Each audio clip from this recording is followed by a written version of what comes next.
In this lesson, we're going to continue discussing nested styles. If you'd like to follow along, go into the File menu to Open, and in the Sample Files folder, scroll down to 0805 Line Styles and just click Open. What are line styles? A way of quickly and consistently adding character styles to lines in a paragraph style. It's a nested style that can be applied to one or more full lines. And this solves a major formatting problem. Let me just go to my zoom tool and zoom in on just the top part of this page by clicking and dragging with the zoom tool across the margins. And let me just scroll up a little bit before I begin. I'm going to go to my type tool. I'm going to select just this first line. And I'm going to apply a character style to just that first line.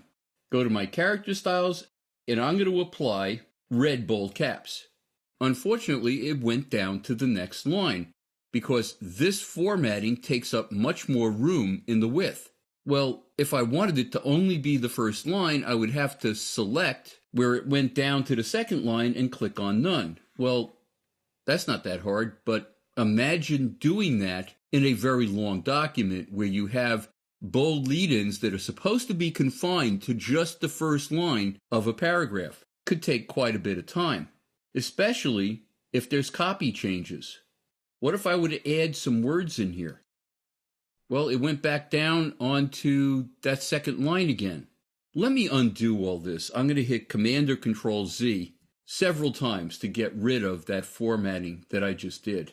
And I'm going to click outside of my frame, and we're going to talk about a way of doing this far more efficiently and quickly. I'm going to go to my Paragraph Styles panel and double-click on Copy with Red Lead. Go down to the Drop Caps and Nested Styles section, and down the bottom of that section is Nested Line Styles. And why don't we create a nested line style? I'm just going to click New Line Style.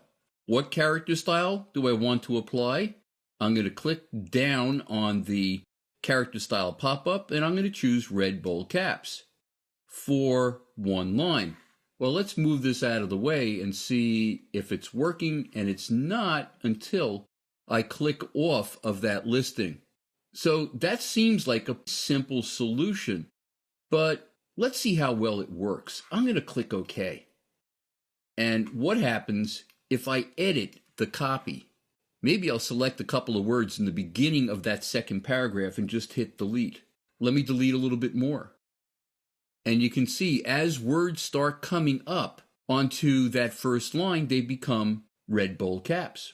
Really kind of cool. Well, what would happen if I started to type other words in that first line, and the words that no longer fit on the first line are no longer red bold caps? So it does work. Let's take this a step further. I'm going to go to my selection tool, go into my object menu to text frame options, and I'm going to make it 3 columns. And let's see what happens. If nothing happens, make sure to check preview so you can actually see the 3 columns. You can see that as those columns become narrower, red bold caps is still only being applied to the first line. Anything that used to be red bold caps that no longer fits in the column is not red bold caps anymore. It's the regular text of that paragraph style. So it's really kind of a cool feature. But what else can you do with it? Well, there's something that we worked on earlier that had to do with address listings. Why don't we do that same formatting that we did previously using regular nested styles with line styles instead? I'm going to double click on address listings, go to the Drop Caps and Nested Styles section, and down the bottom, I'm going to click New Line Style. I'm going to choose Names Bold Caps for the first line. And like I've been saying, until you click off of the listing, nothing happens. Well, now the names are names bold caps. Kind of cool. Let me add a second new line style. And this time I'm going to make it bold italic for, how about 2 lines? As soon as I click off of the listing, you can see that the next two full lines are bold italic. So it is a really amazing feature that can be used for a lot of things and save a lot of time. We'll continue to discuss nested styles in upcoming lessons.